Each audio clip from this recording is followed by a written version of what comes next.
वंशधर हैं और उनके वंशधर होने के नाते, उनके उत्तराधिकारी होने के नाते, ऋषियों की परंपरा के संवाहक अनुगामी होने के नाते ऋषियों का ऋषित्व हमारे भीतर होना ही चाहिए। एक होता है अपना कुलवंश, जिसमें माता पिता होते हैं, उनकी संतानें होती हैं और फिर वो कुलवंश की परंपरा आगे बढ़ती है। ये भी एक प्रक्रिया है इस संसार के क्रम का आगे बढ़ाने के लिए। लेकिन जैसे अपने कुलवंश के लिए अच्छी संतानें जरूरी होती हैं, ऐसे ऋषियों के वंश को आगे बढ़ाने के लिए ऋषिशिकाओं के उत्तराधिकारियों के तौर पर, उन ऋषियों के प्रतिनिधियों के तौर पर हमें अच्छे सन्यासी भी बनाने जरूरी है। तो 200 से अधिक विद्वान, धर्मात्मा, चरित्रवान, ऐसे समर्थ सन्यासी भी पतंजलि ने बनाए। सन्यास आश्रम ये तो एक पार्ट है उसका, जहाँ पर हमारे भाई रहते हैं। और ये उधर इसके पीछे जो सामने इतना बड़ा जो दिव्य भव्य गुरुकुल आप देख रहे हैं यहाँ, ये इसके पीछे की तरफ जो है बहनों का सन्यास आश्रम में, वहाँ पर हमारी श्रद्धामयी बहनें रहती हैं। और फिर वो बहनें अपने ज्ञान से, अपने प्रेम करुणा वात्सल्य से, अपनी सेवा से यहाँ पर छोटी छोटी बेटियों से लेकर के लगभग 1000 बच्चों का पालन पोषण कर रही हैं। ये पूरा पीछे इधर श्रद्धामयी हमारी पूज्य सन्यासिनी बहनें रहती हैं। तो ये एक बहुत ही प्रामाणिकता के साथ, पूरी मर्यादा के साथ सन्यासी भाई बहनों की पावनी परंपरा है। हमारी श्रद्धामयी पूज्य बड़ी दीदी देवप्रिया जी से लेकर के हमारी बेटी देवांजलि, आओ, देवांजलि जी से लेकर के, और देववाणी जी, देव सुधा जी, देव आराधना जी, बहुत सारी हमारी बहनें बेटियां वो अपने अपनी सेवा में लगी हुई इस समय। तो हम आपके साथ जब लाइव कर रहे हैं तो इन्होंने भी अब व्याकरण में MA हो गया है और अब क्या कर रही हो? PhD चल रही है, अभी PhD कर रही हैं। नेट GRF भी क्लियर आदि करके आगे कुछ एक नया भी होने वाला है सन्यासियों के अंदर। सन्यासी, एक समर्थ सन्यासी कैसा होता है? ज्ञान से, भक्ति से, पुरुषार्थ से, परमार्थ से, आत्मनः मोक्षार्थम जगत हिताय, हम ऐसे सन्यासी बना रहे हैं जो आत्म कल्याण करते हुए लोक कल्याण, विश्व कल्याण के लिए, आत्म मंगल करते हुए लोक मंगल के लिए, विश्व मंगल के लिए कार्य करते हैं। तो उनमें से अभी कुछ तो बेटियां भी आ गई हैं।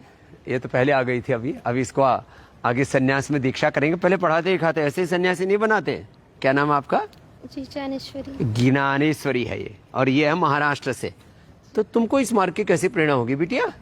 जी गुरुजी, परिवार आपसे जुड़ा हुआ था पहले। तो माता पिता जुड़े हुए, तो मैं कहता हूँ माता पिता से एक दो बच्चे अपने कुलवंश को बढ़ाने के लिए 1-2 बच्चा हमको दे दो। बौद्धों में देते हैं ऐसे, जैनियों में देते हैं, जैनियों में, बौद्धों में सन्यासी होना बहुत गौरव की बात मानते हैं। हमारे यहाँ तो, और स्वामी रामदेव बहुत अच्छे, महर्षि दयानंद स्वामी विवेकानंद बहुत अच्छे हैं, आदि शंकराचार्य, रामानंद आचार्य, रामानुजाचार्य, मध्वाचार्य, वल्लभाचार्य की परंपरा बहुत महान है। कितने त्यागी तपस्वी ऋषि मुनि, 88 ऊर्ध्व रेत सम ऋषिणाम बभू, 88,000 तो महाभाष्य के कालखंड में 88,000 तो ऋषि मुनि ऐसे थे। तो ये एक अलग बात है कि कुछ ऋषि मुनि गृहस्थ भी थे, लेकिन जो है इस समय गृहस्थों को भी सदगृहस्थ बनाने के लिए, गृहस्थ धर्म को भी सही मार्ग पर चलाने के लिए, मैं कहता हूं जो अपने जीवन को ठीक से संभाल सके, 5, 10, 20, 25, 50 लोगों को संभाल सके, उसको गृहस्थ होना चाहिए। और जो सबको संभाल सके, सारे संसार का भार अपने ऊपर लेकर के, निर्भर रह करके अपने सन्यास धर्म का और अपने सनातन धर्म की प्रतिष्ठा का काम प्रामाणिकता से कर सके, उसको सन्यासी बनना चाहिए। तो ज्ञानेश्वरी तो इस दीक्षा में अभी पिछले साल आ गई थी, इसकी ट्रेनिंग चल रही है।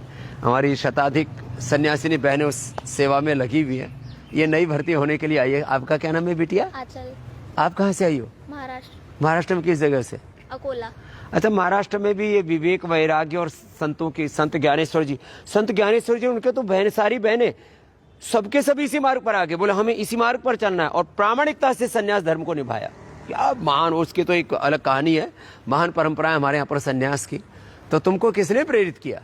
जी, हमारे घर में पहले से आध्यात्मिक वातावरण रहा है। हाँ। और 2012 से हम आपसे जुड़े हुए हैं। ओ, 2012 से, तब तो तुम खुद ही बच्ची थी, पैदा हुई होगी। लेकिन माता जी बताया करते। और तुम कब से जुड़े? जी, हम तो 2005 से। 2005 से? जी। तुम्हारे जन्म से पहले से जुड़ गए थे? और तुम कहाँ से आई बिटिया? हिमाचल से। कहाँ से?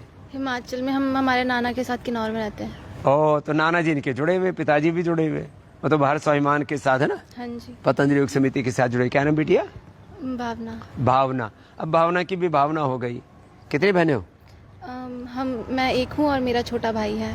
तुम माता पिता ने आज्ञा दे दी? हाँ जी। तेरी इच्छा कैसे हुई इस मार्ग पर चलने की? मैं तो स्वामी जी बचपन से आपको सुनती आ रही हूँ, तो पहले से इच्छा थी। पहले से इच्छा हो गई कि जैसे स्वामी जी कहते हैं ऐसे निर्दोष जीवन जीना है और अपने जीवन को बहुत उन्नत बना करके अपने भीतर मैं कहता हूँ पिंड में ब्रह्मांड और स्वयं ब्रह्म विराजमान है। हम क्या बोलते हैं रोज?